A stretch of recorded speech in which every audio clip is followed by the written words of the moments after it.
આ એક નવી રીત આવી દાખલાની જે શ્રેણી છે. તો આમાં 1 4 27 256 આગલી સંખ્યા કઈ આવશે? તો જુઓ અહીંયા શું હોય?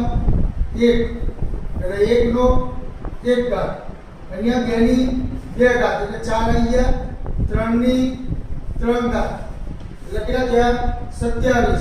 હવે 4 ની 4 ઘાત એટલે કેટલા થયા? 256. તો આગલી સંખ્યા કઈ આવશે? 5.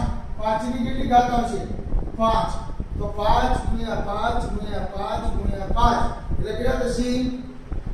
5 5 6 30 31 25 3125 જવાબ આવશે. કેટલો આવશે અહીંયા જવાબ? 3125. 5 ની 5 ઘાત 3125.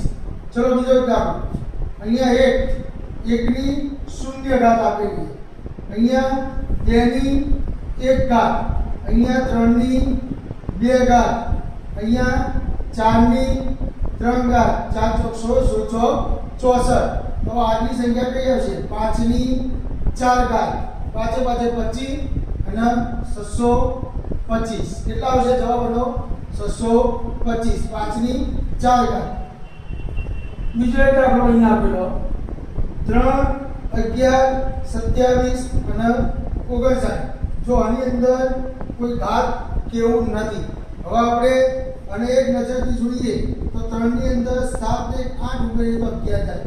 હવે આની અંદર કેટલા ઉમેરીએ તો 11 થાય? એ રીતે આપણો જવાબ નહીં મળે. આપણે ઉલટું કરીએ.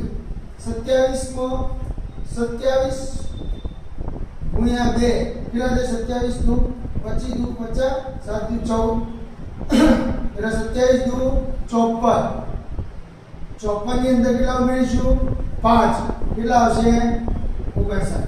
અહીંયા હવે અહીંયા 11 11 દુ 22 22 ની અંદર કેટલા ઉમેરીશું? 5. કેટલા આયા?